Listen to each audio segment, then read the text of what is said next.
Assalamualaikum warahmatullahi wabarakatuh.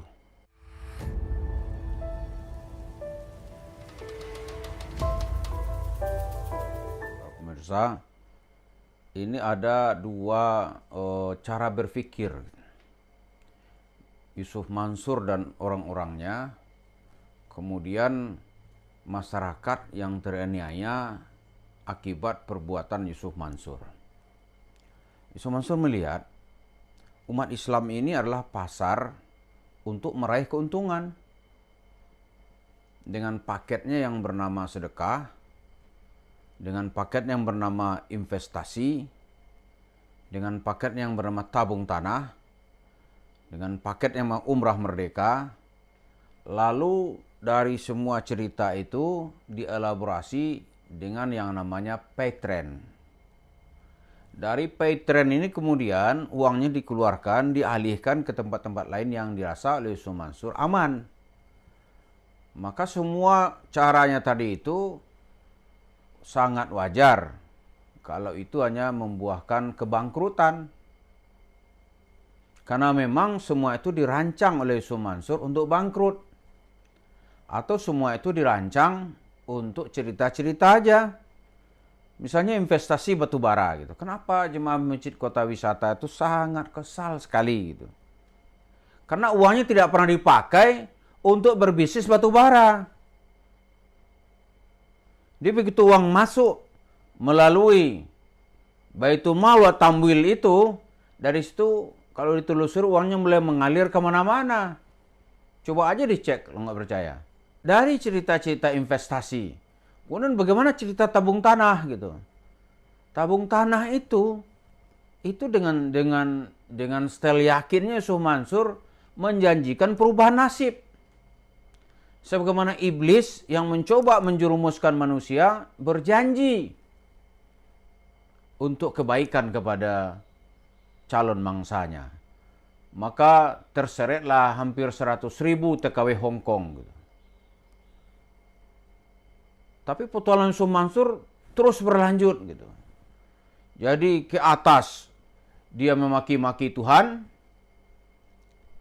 ke samping, ke kanan dan ke kiri dia meraup uang.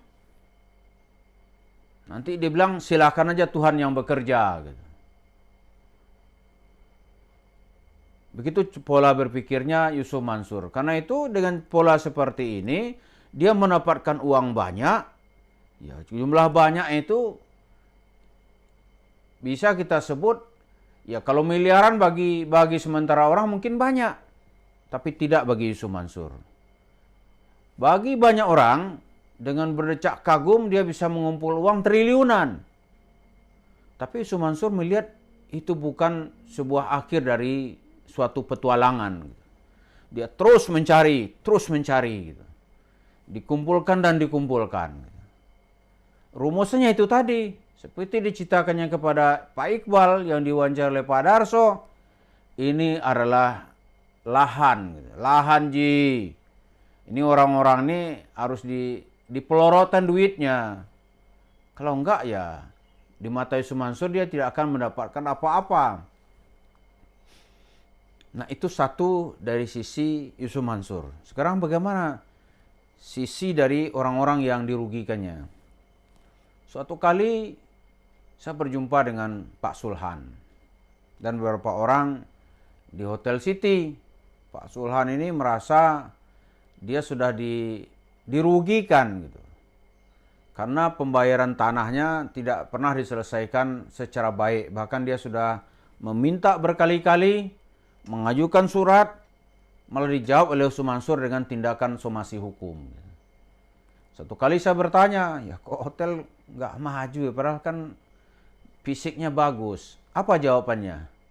Ya Pak Ustadz, uang didapat dengan cara begituan mana ada yang maju, lihat aja ntar. Itu bagi saya sebuah sikap ya, bagaimana orang-orang yang dianiaya atau katakanlah dalam pandang kita dia tuh teraniaya, terzolimi gitu. Dia merasa sebentar lagi hanya menunggu gitu. Karena dengan cara-cara seperti itu dia mendapatkan uang. Saya bertanya lagi gitu. Ada seorang ibu-ibu di masjid di Bandung. Ketika itu kita bermaksud berkunjung ke Kiai Atian Alidai, membicarakan bagaimana kelakuan Yusuf Mansur. Apa kata ibu itu? Lah, uang didapat dengan cara begituan nggak ada yang langgeng. Allah itu, kata dia bahasa Sunda bisa nggak? Allah itu nggak pernah tidur. Wah, ini pandangan orang yang lemah yang nggak bisa lagi berbuat apa-apa. Dia hanya berharap keadilan Tuhan itu pasti datang. Dan di tempat lain saya juga berjumpa dengan tenaga migran kita yang sudah pulang itu. Takkanlah orang menyebut mungkin dengan sebutan yang sudah populer TKW. Ada yang menyebut dengan TKI. Dia bilang, ya begitu juga dia bilang. Ya tinggal tunggu masanya, keadilan Tuhan akan datang. Mana ada harta Qarun atau Qarun bisa menguasai hartanya. Bahkan itu menjadi legenda di seluruh dunia sampai hari kalau ada harta tertimbun yang tidak diketahui pemiliknya disebut dengan harta Qarun. Kita nggak tahu nanti apa ini namanya nanti harta Mansur gitu. Karena di mana-mana dia menimbulkan luka. Mayat-mayat korbannya bergelimpangan gitu. Tapi orang-orang ini ya bilang begitu. Sebentar lagi gitu. Dan itu dampaknya kita lihat usaha-usaha real Yusuf Mansur itu ya bangkrut. Coba usaha-usaha realnya bangkrut. Karena apa? Karena usaha realnya itu kalau dia yang mengelola pasti ceritanya cerita doa-doa. Dia buat training bisnis misalnya.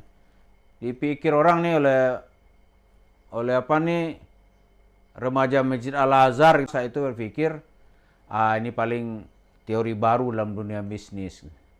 Ternyata yang diajari sholat tahajud. Tahajud orang udah belajar sejak zaman Bihamka, dia ada ngikutin gitu. Bahkan sebelum itu di perkampungan Betawi, orang-orang Betawi itu sudah akrab dengan radionya, radio Asy-Syafi'iyah yang disuarakan hampir setiap saat dulu itu oleh Allahyarham Abdullah Syafi'i. Kemudian dilanjutkan oleh anak-anaknya. Itu mah udah biasa. Tapi yang Mansur mencoba mengelabui masa ini dengan doa. Karena itu usaha-usahanya nggak diurus menurut metode bisnis. Ya hilang aja nggak jelas itu. Jadi ada dua gitu. Kalau masyarakat yang tertindas, dia menunggu, meminta kepada Allah gitu. Supaya dia bisa melihat akhir cerita orang ini. Kalau Yusuf Mansur dia nggak peduli. Ini kesempatan yang harus diembat gitu. Embat ini bahasa orang Betawi ini. Diembat gitu. Kita embat aja udah. Dia nggak peduli itu. Nanti juga selesai urusan gitu. Coba dia mencoba dia sengaja dengan sengaja memformulasikan keadaan itu supaya dia mendapat sesuatu. Jadi hari ini nampaknya doa-doa misalnya Pak Nur Khalik, doanya Pak Sulhan, doanya ibu-ibu yang boleh Ibu Helwa, doanya yang lain-lain itu mulai kita lihat berpengaruh itu. Usaha-usaha bisnis Yusuf Mansur mulai berguguran. Jadi simbol-simbol yang dia pertahankan selama ini runtuh. Sementara dia mau kembali kepada zaman yang dulu-dulu itu, zaman itu sudah berubah. Jadi kalau boleh dalam cerita ilmiah, Yusuf Mansur itu sedang mengalami zaman dinosaurus gitu. Atau dinosaurusisasi.